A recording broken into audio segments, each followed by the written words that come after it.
So yeah, episode 37. This is the hashtag. We couldn't never think of nobody named number 37. Sean Alexander. Or was he 36? Sean Alexander was 37. 37? Yeah, okay. Alabama. Alexander. Oh, yes. Okay. Seattle okay. Seahawks. Wow. Yeah, Man. Sean Alexander. Hey, episode 37.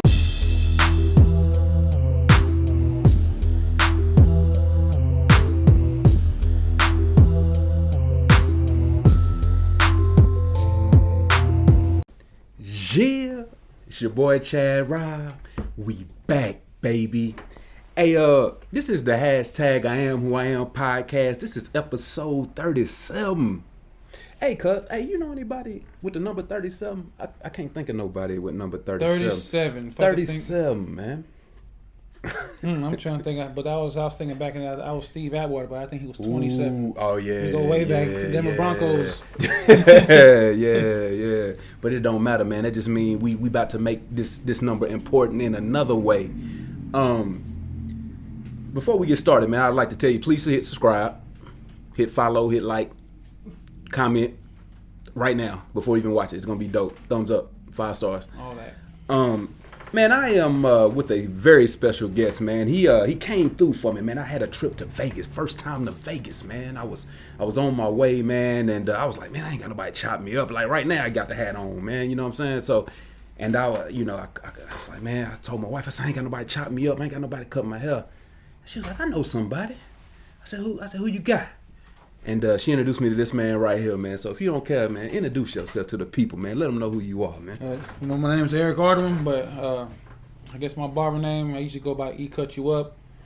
Out of here at Fountaingate Barber Shop. You know, we've been around here since 1954, and we still rocking. We still here. That's what's up.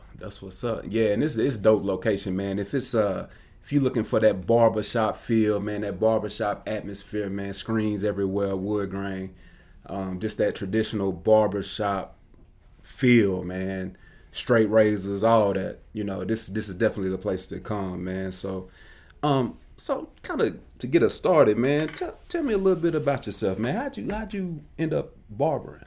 Man, well, you know, I had a little journey starting off at the beginning. You know, barbering just kind of like a way of life. You need a haircut, and you know, my dad used to cut my hair, and he used to get me. He used to put me on punishment with the haircuts. You know, I mean, send me to school looking some type of way. You know, I had another good friend down the street. We were into the barbering thing now, and we used to chop each other up. You know, started with just backyard cuts. We used to use what was it? It was a water fountain, and that was my barber station.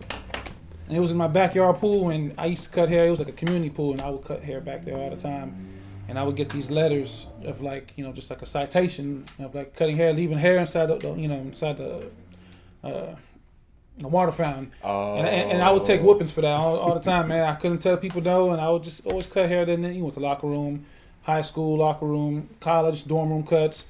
I also got another job. I work with like at-risk youth.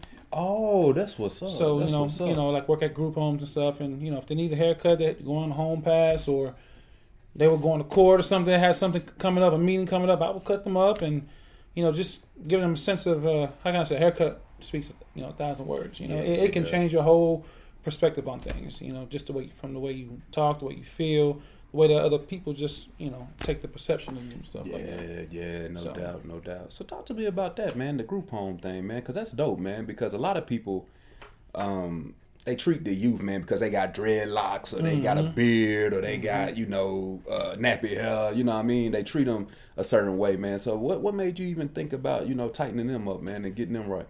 Just growing up myself, you know, I received like a lot of assistance from just like staff from school, my football coaches, my basketball coaches. You know, I didn't have that ride home. I didn't have that ride to practice. Okay. You know, if they would just see me then, they already knew what time it was. You know, my coaches took care of me. I started working basketball camps and things like that, being camp counselors. I guess it just followed me through college. I switched like 3 different majors, man, when I was in college. Wow. I tried business, I tried political science, and I knew that wasn't the way. Then I tried sociology, and that worked out really nice. I was just able to communicate one-on-one with people, be more effective, and you know, just kind of help people just get the message, you know, of what, you know, what the big picture is on things. And, you know, once I got out of school, started working with, you know, troubled youth, and I've been doing now for 13 years. Wow. And I'm still with the same department, same program, and it's not all about me. It's about the kids. Just giving them that second chance. Like I got a lot of kids who come from, troubled backgrounds, and just never had that support from the community, or they just burnt some bridges, and it was just kind of hard just to rebuild anything back. But I've been doing that, and like anytime I work with a kid, like I'm pushing for a successful completion with the youth. Just trying to make sure before we part ways that they're in good hands, or that they're able to fend for themselves and kind of move on. I can dig that and stuff like that. But yeah, I love it. I've been doing it for a while. Probably gonna continue to do it. That's what's up. The best part of it is just them signing their paperwork. Hey, I'm finishing this program, and I hope to see you. Hope it's not in this type of circumstances, but I hope to see you around in the future. And I see a couple of them. It's a good feeling. I'm like, they actually remember everything. So. That's what's up. So speaking of youth, man, talk to me about your childhood, man. Where you from? Originally, I was born in New York. My parents lived there. They migrated here from Haiti. Yeah. So they came down. New York was their first touchdown in the United States, and my parents just kind of wanted to adventure out. I guess New York was pretty rough time back in those times, back in the days. I'm born in 81, so 81. Okay, yeah. I'm born in 81. So I guess 80s, it was pretty, baby. 80s baby. I guess it was a rough time down there, subway gangsters and all. Yeah. No doubt. We moved down to Miami and started my life there, and lived there until I was 18. I took my first trip to a junior college in Nebraska. Wow. Southeast Community College. Went out there. Then it's kind of crazy. One of my good friends, he's like my next door neighbor in Miami. Like he went to Maryville.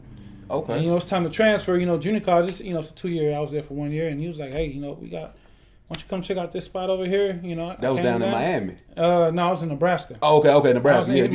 My good friend from Miami went to school in Maryville College. Gotcha. So he was like, "Yeah, we got open gyms. You should try it out. Communicate with some people." And I made my journey down to Blount County, and wow. Once I got on campus, I knew that's where I wanted to be. So New York, Miami, Nebraska, Blount County. Wow. Ended up in Maryville College. Fighting Scots, and graduated, and I'm forever grateful about that. Like that has a big place in my heart. Like I hear people talk about Blount County. I know you from Blount County. Yeah. And I'm like, oh, Blount County. Hey, you from okay. So. Maryville has a big place in my heart. That they saved me and they helped me move on to. That's what's up. Just move on with my life, and I was able to earn my degree, and I'm always going. I always rep Maryville, Blount County as a whole. That's what's up, man. So talk about Miami in the '80s, in the early '90s. Talk to me a little bit about that, because that's like Uncle Luke. That's what came right after him? How can I say Uncle Luke? That bass version is called. They call it Miami bass. They were really big on the East Coast hip hop when I was growing up. So I grew up on like a lot of that Biggie, the Jay-Z, Jada Kiss, and all those guys. How can I say? I feel like Miami and New York are like cousins. You could go in Miami, you see everybody wearing Air Force Ones, and back in the days they had the Oakley shades right here on the side of their head. But they were like cousins. But it's definitely been a good run. Miami always has a big place in my heart. I try to go back there at least twice a year, two times a year. That's what's up. Still go see all my peoples. My parents are all there. It's either Miami or New York, but all my family's still there. We had a trip there actually planned on the 14th of May, but until all this this high crisis happened, with the corona, the COVID. 19, so beautiful place, man. I always tell everybody, if you never get a chance, to experience it, I know all they show is the beaches, but just to experience the daily lifestyle of how someone in Miami is living. Once you cross the bridge, it's a whole lot different. That, man. I went to school in Orlando, and the whole time I was telling my homeboys, I said, man, we going to Miami. I ain't gonna be this close to Miami and not travel down there, man. We went to South Beach. You know what I'm saying? Yeah, I know, right? So as soon as we step on the beach, what we saw. You know what I'm saying? So it was crazy, man. And as we're going through the communities, because back then we were young, man, we riding through every hood we could Google at the time. I don't even think it was Google. I think we Googled it before we left, and we had like directions on paper, MapQuest or something. You know what I'm saying? So we riding through every project, every hood, every whatever, man, and it was crazy, man. Just how like you could get lost in it, as far as just being there. So explain to me, or talk to me about like, being, I know you were in sports, basketball, right? Basketball. So how did you navigate through that and make it to college? Because I know a lot of people get sucked into the culture, you know what I mean? Oh yeah, I think that's one of the hardest things I think in college, just being a student athlete. Yeah. It's just, it's challenging just to balance both of them. Yeah. You got practice and you don't get out of practice till maybe a later evening, and then you got to go back and knock out some homework. Yeah. Well, the library's open till 11 o'clock. I'm not gonna lie, I struggled at first. I was just trying to balance myself. Usually in high school, you're in school for 8 hours a day. Right. Once you go to college, it's a different ball game. You got to hold yourself accountable. Yeah. Okay. You get those early morning practices. You might have a class around 10 o'clock. Go back to your room, take a nap. You might just be so tired from, it might start with just missing one class. Wow. One class turns to 3 classes, and before you know it's a week. It's a whole day. So time management is very, very important because it's easy just to procrastinate, on papers and stuff like that. Yeah. But it's definitely worth it. Like I met some people, in college that still a part of my life right now. That we're always communicating but yeah, it was definitely worth it. How can I say?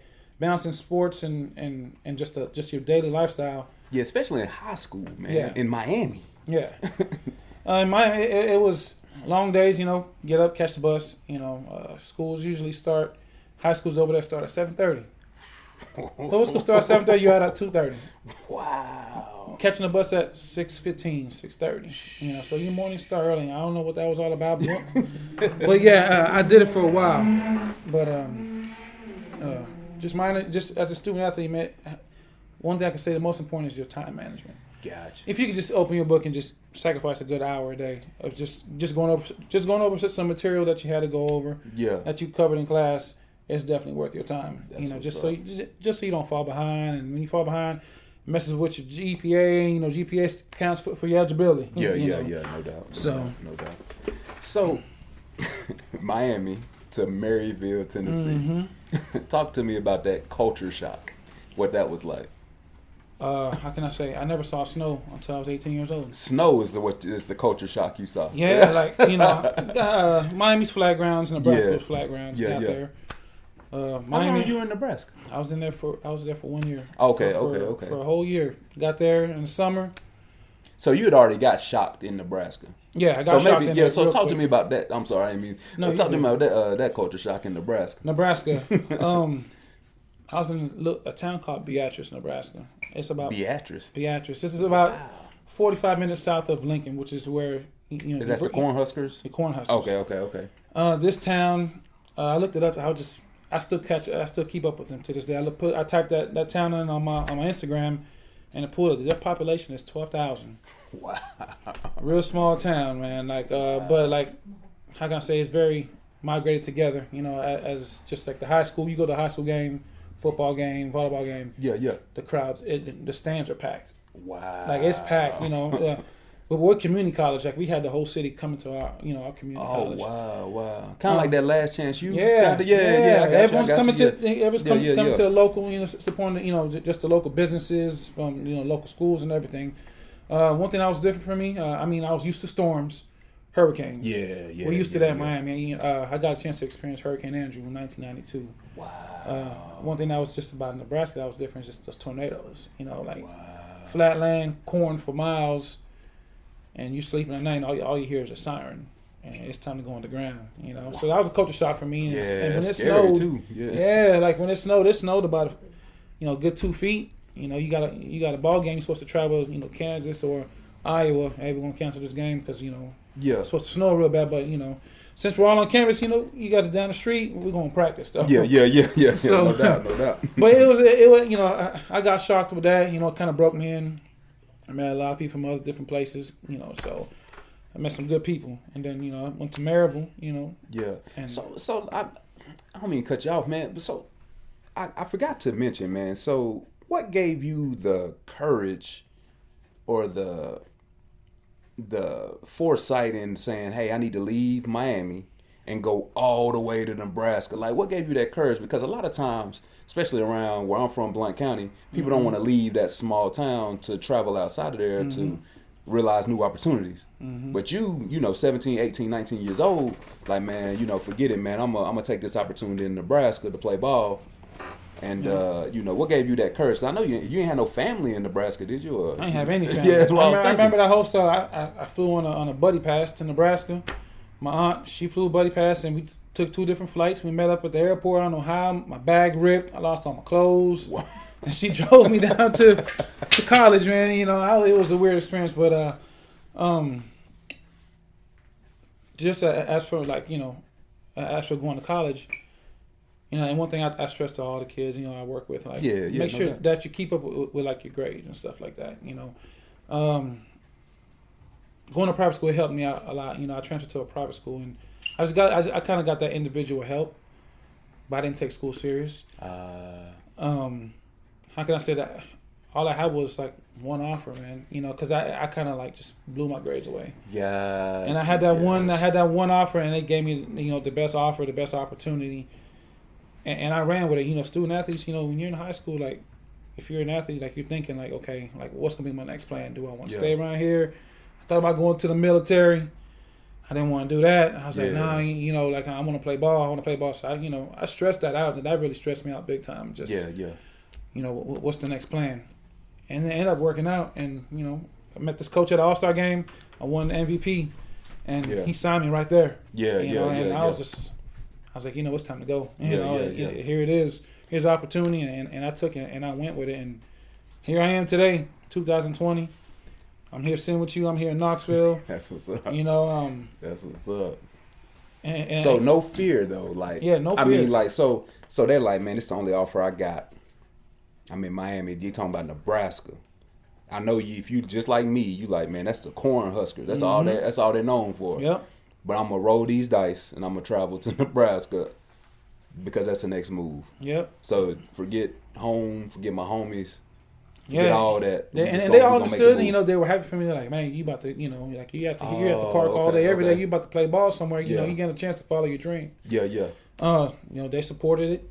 You know, a couple of my friends, we all just, you know, we all went different ways. You know, I actually got a chance to play against some of my high school teammates and who were like in Iowa and stuff like that. You know, we got to meet up, and I'm like, man, can you believe we out here?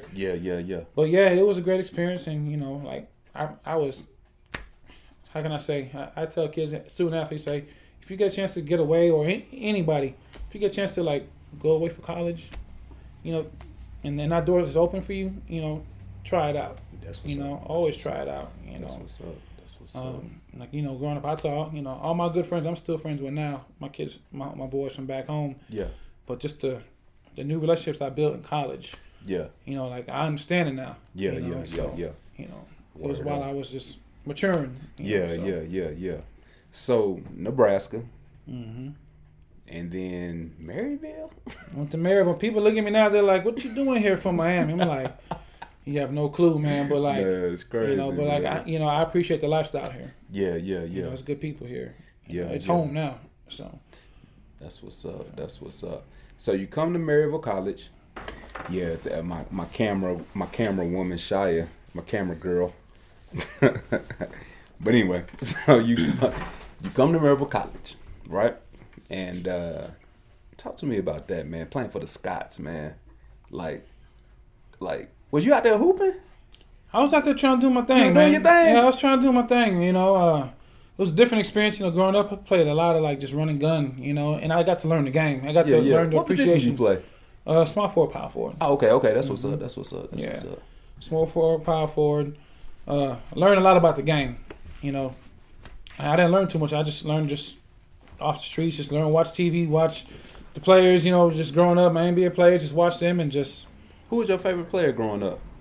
Oh, man, you know, Mike always goes in there. Yeah. After Mike, my man was Scottie Pippen. That's what's up. But, you know, and I grew up watching the Heat. grew up, just P.J. Brown, Tim Hardaway, just Ronnie Cycli, all the old school guys. But Pippen was my go-to guy. He was like that wingman. He was had your back out there. I always wore 33. Oh, okay. So I was trying to fulfill that role. Yeah. So, but yeah, Mike and I then I got hooked on Kobe. Kobe came out.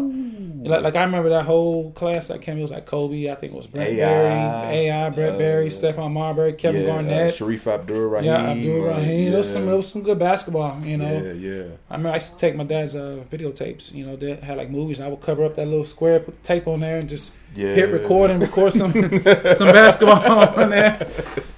So no doubt.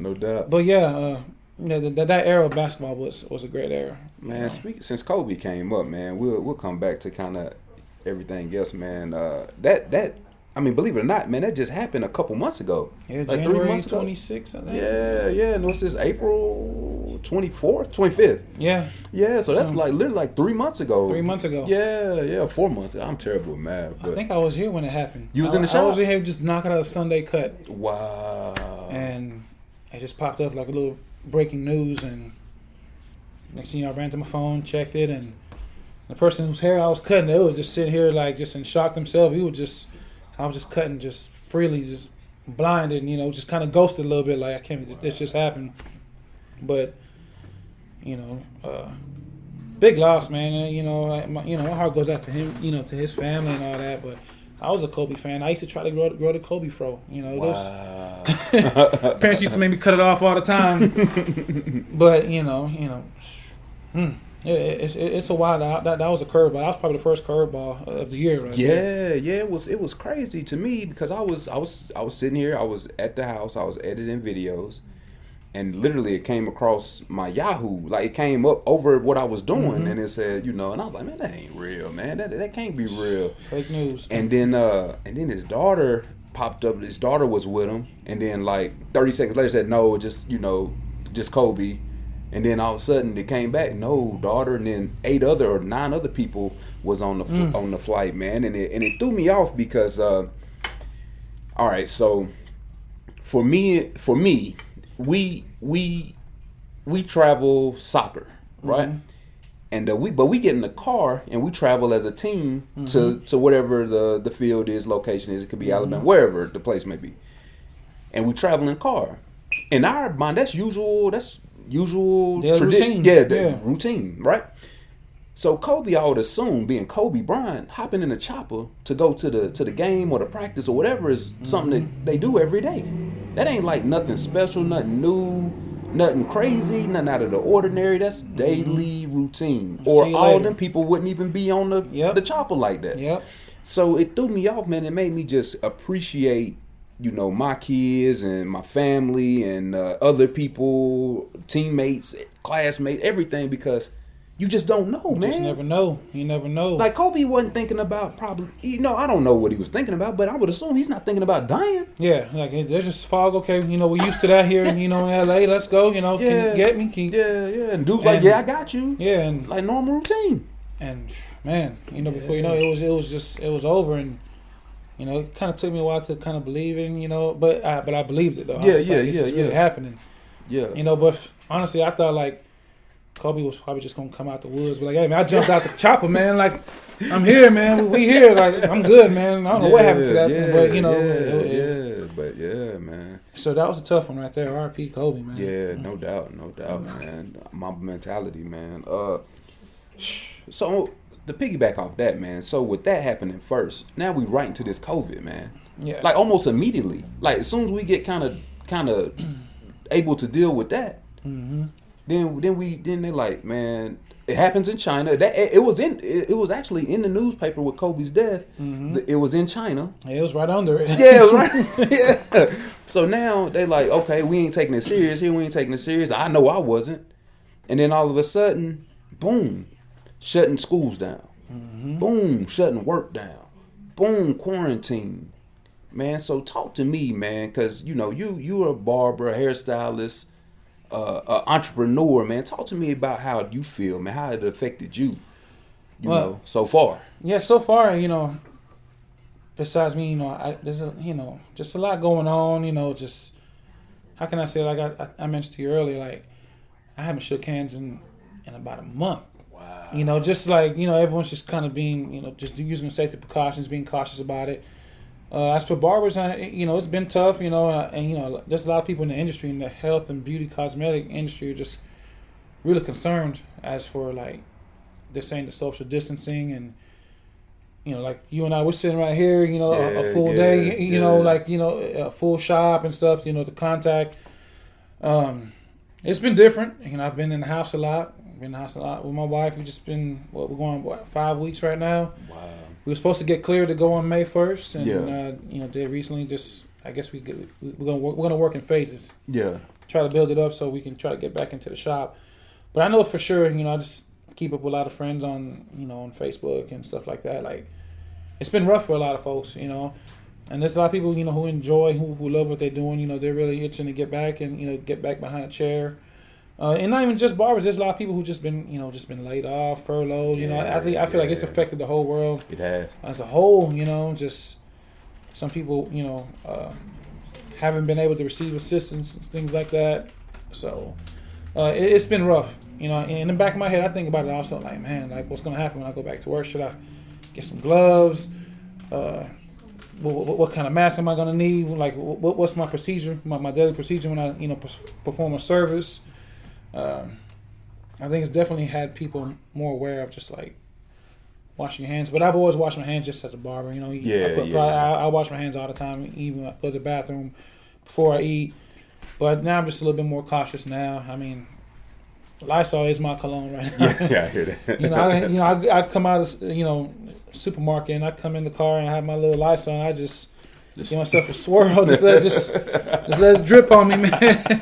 I'm pretty sure other people out there are doing the same thing too, and I got my hand sanitizer, over sanitized, and it's been different. It's I know it's cramping a lot of people's style. It's kind of cramping my style a little bit, but it's something that's happening, and we're just gonna have to find different alternatives to try to make it work and keep others safe. No doubt. So I mean, I miss the gym myself. The gym's right across the street from the shop, and I usually we passed it on the way up here, man. Man. That's the gym. I know that gym. Does my key card work? I've been doing all types of just body workouts and things like that. Just and I know gyms might open up soon, so that's also in the back of my mind. Just like just a larger crowd type environment. Shop barbershops, gyms and things like that. So that's on my mind also. It definitely makes you browse your mind a little bit more. So that's what's. But it's been different. I've never seen nothing like that before. I got a lot of family in New York and seen the news, and I'm asking them, are they okay? And everything okay? Especially in New York because everything's pedestrian. Everything's on foot. Subway. If you got to get somewhere, you got to hop on the subway. Yeah, and it's hard too in New York too to maneuver because you basically bumping shoulders. Man. All the time. Yeah. So I'm just checking on my family and stuff like that. Everyone seems to be doing a stay at home thing. Just trying to. But they I'm talking and people say it's a real thing going on, and I believe it's a real thing going out there. Hopefully things can slow down, and like my barber brothers and sisters, anybody in the beauty cosmetic field can get back to work and no doubt. doing what they love, and no doubt. All right, so we in Maryville, man. You out there hooping, you doing your thing, man. So what's next? What brings us to the barbershop, man? Oh man, barbering, like it's been part of that. I just never took it serious. Like I knew I could be a barber, but I never knew that I could do it. I never knew that I wanted to end up doing it. But it was easy. People, hey, can I get a haircut? Okay, come over. Just I'll cut you up and send you on your way. Put a towel over the top of you, and You're working, right? Yeah, I'm working, and then I'm just whatever. It's but as I got older, started maturing, started seeing what I really wanted to do and things like that. There was a barber school in town. Went there. Didn't have a night school, so I was like, well, whatever, man. And, I didn't qualify for student loans because I already graduated, so I was like, whatever. It's not meant to be, so I'm just going whatever. Yeah. And then another school comes along, they had a different payment plan, and it worked out, and they offered a night school. Oh, I can started around 4, and I would cut till about 9 o'clock. Go to school from 4 to 9. And I did that for a whole 13 months. Wow. You know, and I was able, you know, I went there and I fell in love, and I was like, this is what I really want to do. Got you. Like, just to kind of just go in there and just be your own boss. Yeah. You know, and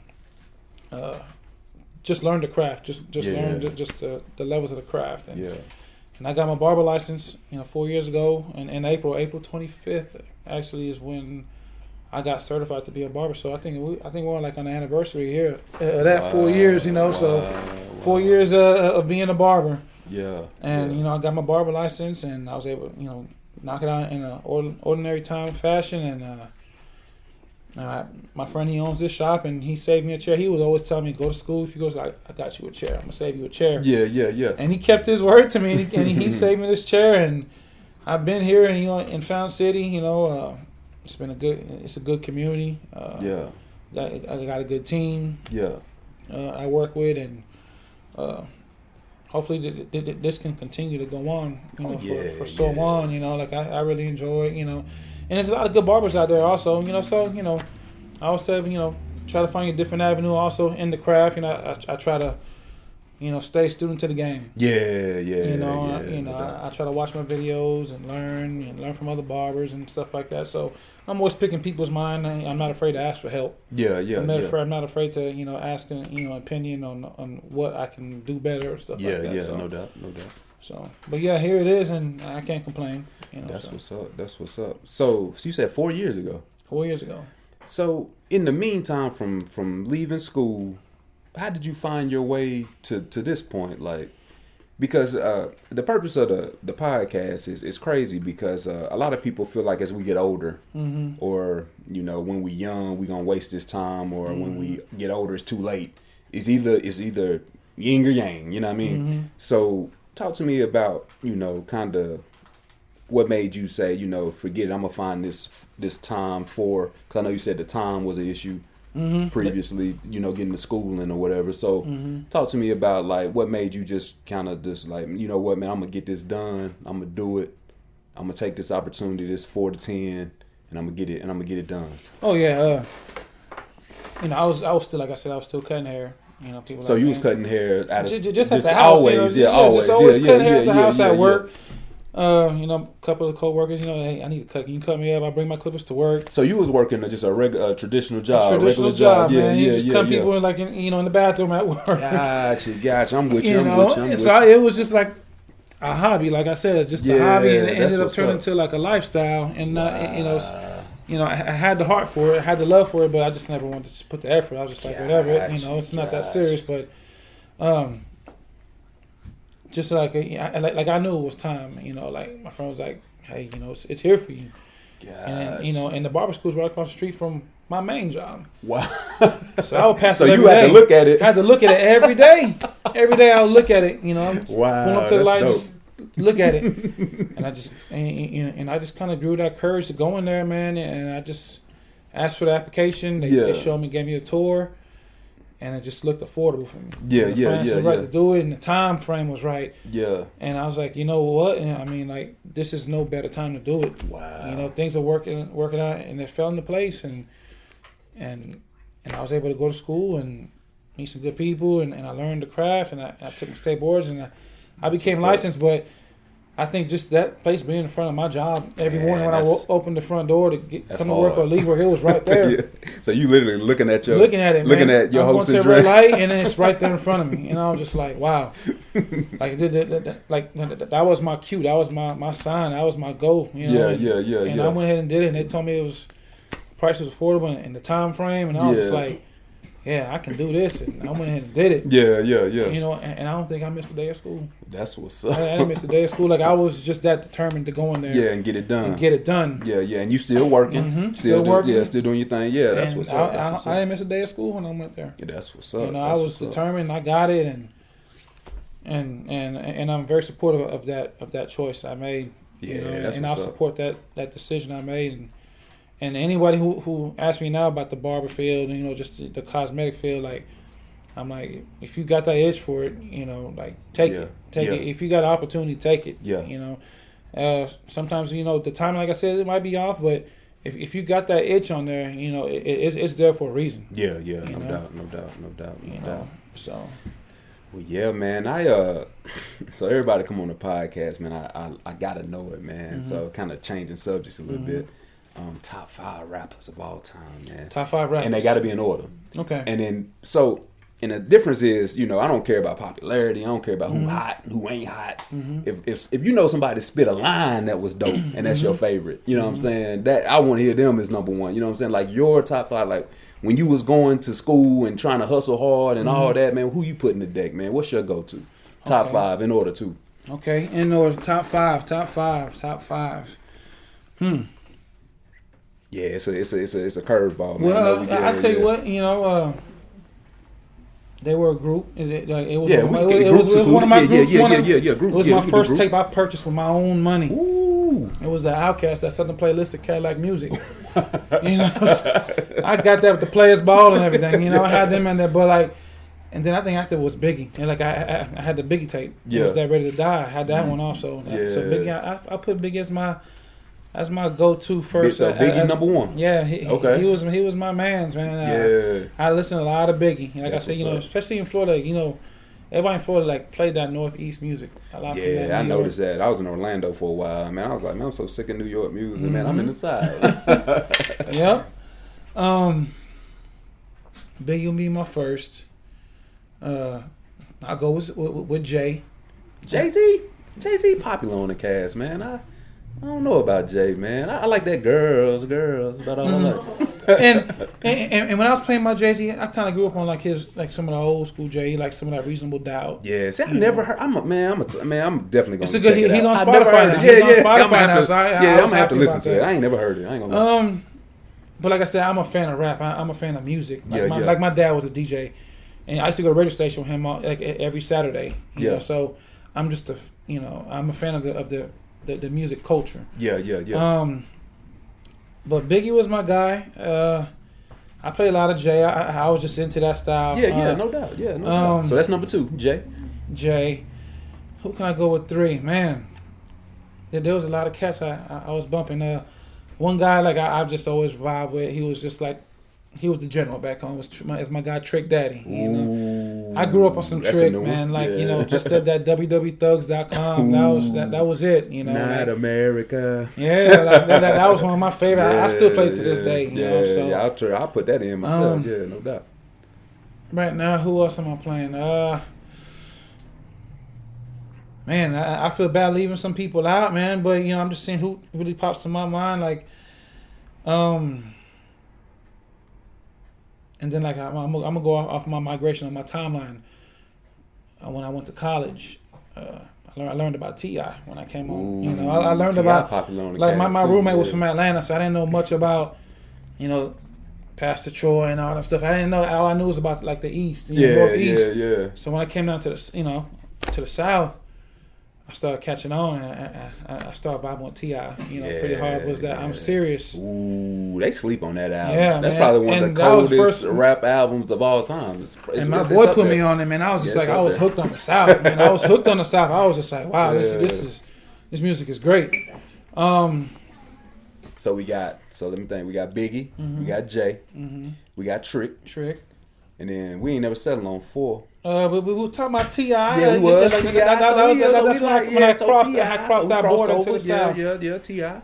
Was into the South. So T.I., he was like, man, guy I was listening to like my freshman, sophomore, and then then trap music came, and I was hooked on T.I. I was like, yeah, this. He said Bun B was on that one. Said coach it, choke you like a coacher. Yeah. Great album, man. All his music was. I'm still a fan. Yeah, no doubt. Let me see how I go with 5. Man. So was Outkast fall in that top 5? Still? That was a group. So, but that's my man. I go with my Biggie, my Jay, my Trick. I go with my T.I. I'm trying to see like who else I got in there. Wow. Yeah, that's crazy, man. Because like I said, I was down south for a while, in Orlando, and I remember that's what everybody used to call it. It's down south, man. And yeah, man, the East Coast culture, man, was so strong down there, man. It was strong. It was real strong, man. It was. And then the real South strong. came in. They had then the South great came, runs. Yeah.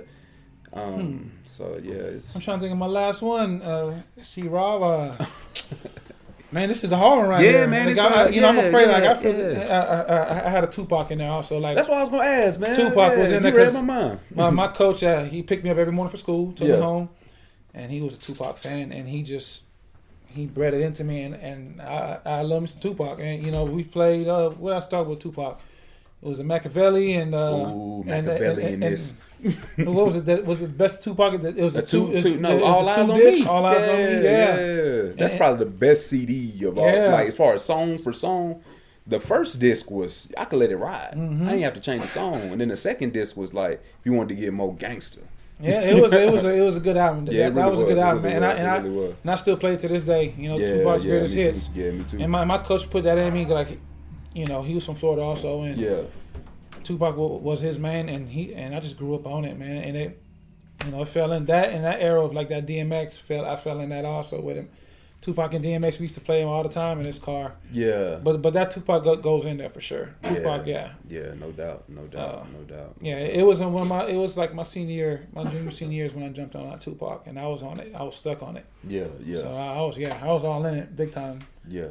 Yeah. So I say that goes in there, and I remember Tupac from the back in the days as Brenda Got a Baby. Ooh. We used to. It was the jukebox network. It was like a little TV channel. We used to wait for the just for the videos to come on. You sit there and just watch them. And someone might just pick something. But man. Like I said, I'm just a fan of the culture of music, man. Yeah, that's what's up. Like I love it all. Like I listen to a lot of reggae myself. Just. I grew up on it, and I'm Caribbean, so that's what's up. So I'm Haitian, so we listen to that's what's up. Caribbean music, but yeah, like Biggie, J, Pac, T.I., and my guy Trick. I mean, that's what's up. That's my lineup right there. Yeah, that's what's up. Yeah, that's a good lineup, man. That's my five, and I think they all come hard, so. That's hard, man. And they've all, how can I say, survived hip hop. Yeah, timeless. It's like timeless music, man. Mm-hmm. Yeah, it's like timeless. Like they've all survived, and they're still, relevant. Right. To this day, right. Yeah, that was before their time. Mm-hmm. Yeah, you could tell like they had it together, man. They knew what they wanted to say, and they knew they meant what they said. You know what I mean? So that's hard. That's hard. So.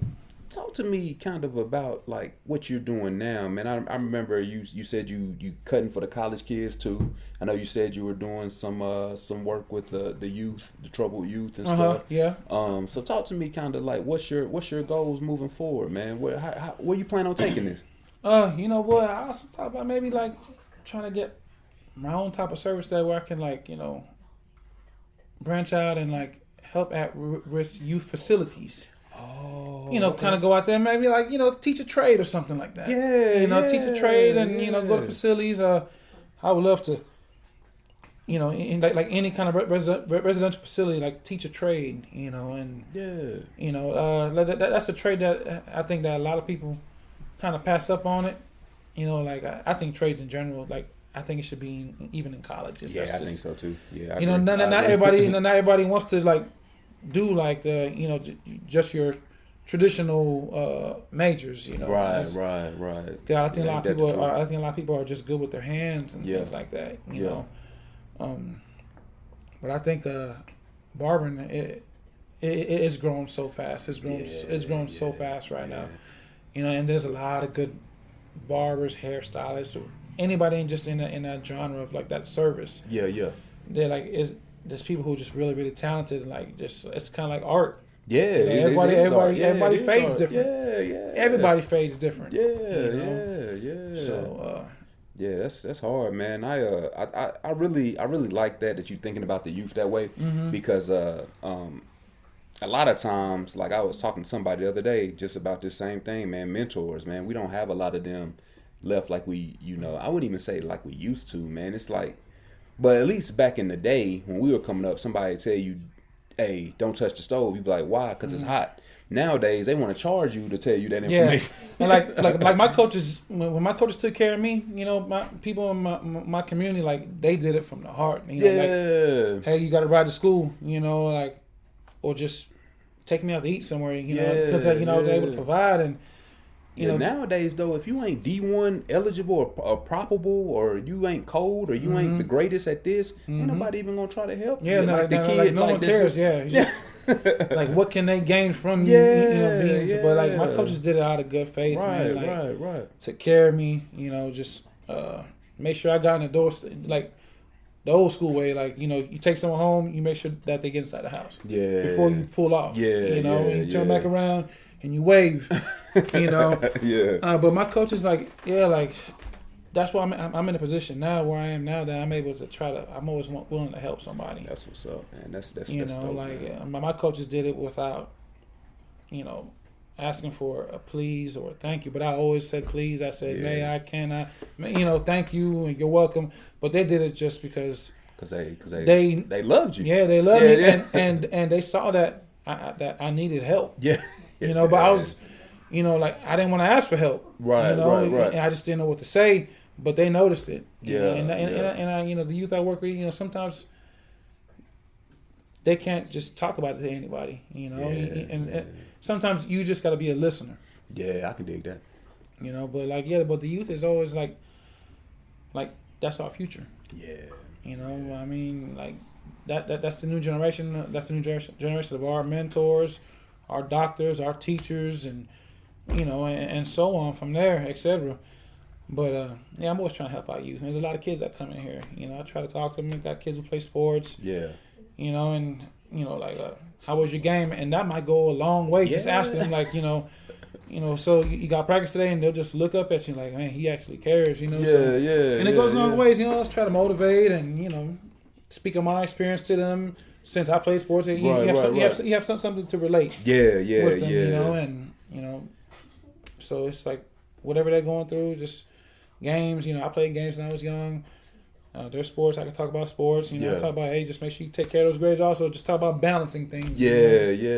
So, but I'm always willing to, how can I say, game for free? Like you say, game for free. Game for free, man. I always try to give game for free. That's what's up, man. That's hard because, man, like, I grew up with my grandparents, and it was a generational gap. Mm-hmm. So when my grandparents got me, they were focused on, you know, the Lord, just the Lord only. You know, got to get to heaven. You know what I'm saying? Which I get it. You know, but, you know, that for a, you know, 9, 10, 11, 12-year-old kid, you know, I want to go to heaven too, but can we do anything else? So to have somebody, you know, that can relate, like, hey, man, I was just you, you know, a couple, you know, 20 years ago, whatever, 10 years ago. Hey, man, this, you know, I went through that same thing, man. That's tight, man. But though, this is what you may want to do to kind of straighten the path. And they may not hear you the first couple times. Oh yeah. But then they'll think back, man. That it'll come a crossroads like you in the barbershop right across. I mean, the school right across the street. They'll see it. It'll be blatant to them, like, oh man, I know about this. I need to go ahead and study tonight. Y'all go ahead and go. I'm gonna go ahead and study because this is my chance to get to where I'm trying to go. You know what I'm saying? Just because, you know, you got that real estate in their mind, you know. They kind of stay focused. So that's hard, man. I like that, man. Yeah, man. Like I said, I'm appreciating the journey, man. You know, and every day is something new. You know, every day is a new cut. You know, so, and you know, I'm all for it that it has to offer and just everything that just pops up, you know, day by day. So no doubt. So, man, with this sports stuff going on, man, we are at a time we are at a dilemma, man. We got practices supposed to start with football, basketball. My boy LeBron ain't gonna get his chip. Nope. I was saying because I saw something about him and it was like he's working out. You know, he's working out hard every day, just trying to be prepared just in case it's time to go. I'm like, I don't think basketball's starting back up. What you think? Right now with everything going on, man, from what I've just been watching with my own eyes, I don't really see it starting up right now. You know, I mean, if they do it, maybe it might just be them in the crowd. But I mean, what playoffs already?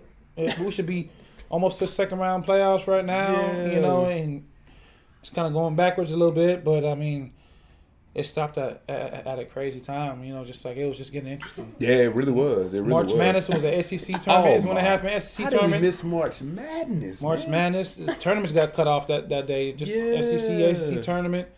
Everything, like they all showed up at the arena just for family and friends. They said, and then before you know, they canceled everything. Yeah. So, but like, what was it?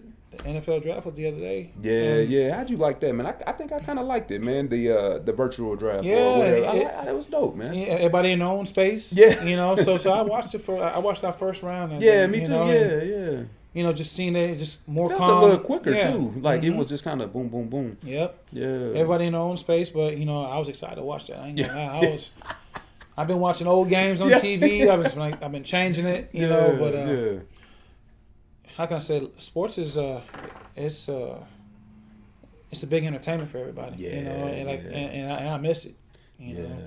I mean, like you don't even see people playing pickup ball right now just because the social distancing thing. Man, they got you was talking about Sandy Springs. They got yellow tape around it so you don't go on the court, man. I saw that some places were taking off the rim. And like state parks are closed. High school tracks are closed and stuff like that. So, but yeah, man, with the sports, like everything's saying, even the gym, like. That's my sport. Now. Me too. Yeah, me too. The gym is my sport. I go in there and I challenge myself every day when I go in there to work out. But and it's kind of at a pause right now. So I'm like, man, like I can't even train myself. Know, so I can't even do sports on my own. It's crazy, man. So you think we gonna get football season this year, man? What you think? I think if they start football, man, just my opinion, if just with how cautious they're being about things. Just like I said, the social distance thing is the most important thing. Just sweat. Kids coming from different towns, probably infected. Coming migrants into a college and stuff like that. So let me rephrase the question is because you just brought something to my attention. Do you think they would do pro sports and not do high school, or do you think it's all or nothing type of deal? Because I get what you're saying with the high school. You don't know what is coming to this, or college even. Yeah. You don't know who coming to coming from different, everybody's spaced out in college. Everyone's home right now. So no one's on campus right now. You don't know what's going on. So do you think they would do like, let's do the NFL, get it cranked up, and not do NCAA? For NCAA fall sports, I hope it works out. Everything's can work out, but I just the way how they just like just being, like I said, being cautious. It's not that they don't want to see the sports. I think they're just thinking about the safety of everybody. Everybody's body's different. Yeah.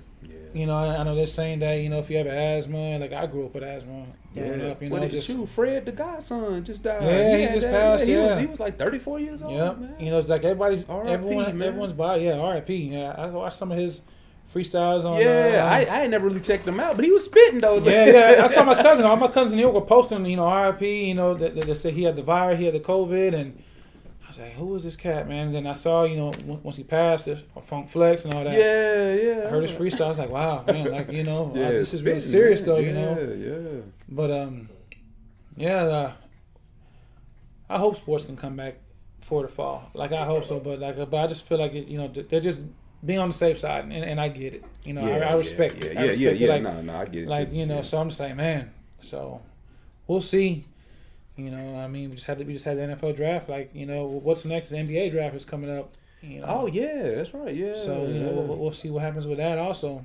But it's crazy, man. Because I've seen online, man, like high school kids they putting their senior pictures, the graduation stuff in the front yard and stuff. In the front yard, turning on the stadium lights and stuff like that. Yeah, like I'm like, and then like these seniors, like they not even gonna get to finish their season. Like you got some track stars that may have worked on their speed all last baseball, year. Soccer. They ready to go get their scholarship, and they can't even perform. So are you gonna get them another redo at their senior year, or is it just a wrap for them? I know that NCAA kind of just passed that law. Yeah. I guess maybe for like seniors. I'm not sure if it's all, but I know they passed that law that you kind of get that year back. Yeah. So what about your high school kids though? Then with a high school kid, do you really want to sit in high school again?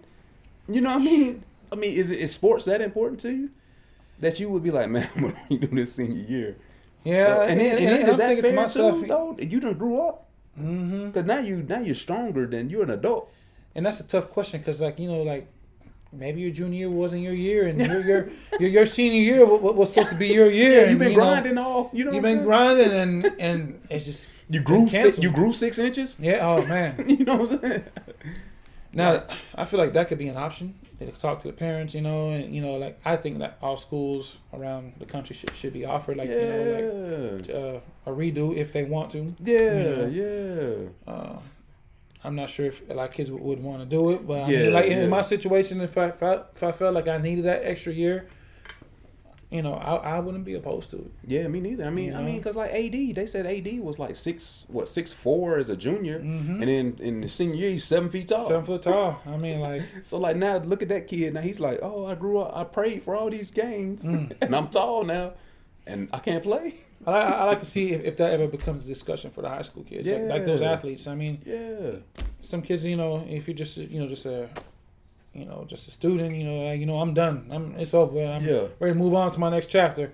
But I think as an athlete, I feel like that really can burden some people. No doubt. That might be your ticket just to avoid taking out a student loan or something. Get you a little full ride or somewhere. Or just try to get that SAT score, and so you can get you a scholarship to go somewhere. Right. But I mean, there's definitely going to be a lot of planning going on for this. It's definitely going to be an ongoing topic. As for like the education for like for the kids, I mean, I know some schools maybe like doing the online thing and sending like schoolwork through the computer and stuff like that. Yeah. So, but I wasn't around for that generation. I know it's common now. Yeah. I was in that generation like you had to be in the classroom. Yeah. So. Yeah, that's true. It was a different generation, different times, but like. If it was in that old generation, like how would that work for us? We like just would have to redo it. Probably have to redo it, or our parents have to go to school and go pick up a packet full of work, for us to do. Yeah. So technology has been very profitable for the times that what's going on now. So I like to see what happens, like what changes, and how we can like prepare. Yeah, no doubt. No doubt. Well, yeah, man, I won't keep you all day, man. I appreciate you getting on the podcast. I appreciate you having me, man. I appreciate you having me, man. Yeah, man, it's really dope to have you, man. So tell them where they can find you at. Oh, well, you can hit me up on IG, E_cut_U_up. So cut you up. You can find me on the gram. You can find me on my regular Facebook, Erick Ardouin. But as my base where I'm cutting hair is Fountaingate Barbershop. In Found City, North Knoxville. It's kind of pretty easy to find. We have a really big lot. The number's on here. You can look us up on Google. But if you need a cut, you can hit me up. On IG, Facebook, whatever. But yeah, we here. We chopping. Services whenever we're released to cut will be available. Feel free to stop in.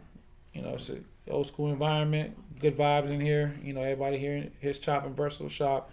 So, but yeah, feel free, touch base, and hopefully I'll see you guys soon. That's what's up, man. Well, like I said, man, I appreciate you coming on the podcast, man. It's really inspiring to me, man, to talk to people that's living their dreams, man, living their passions. Not just working for a check, what I mean? Like not just surviving, you actually getting out here, you doing something you love to do, something that you would do anyway, even if you had to work a traditional job. So I hope that's inspiring to somebody else out there. I know it's inspiring to me.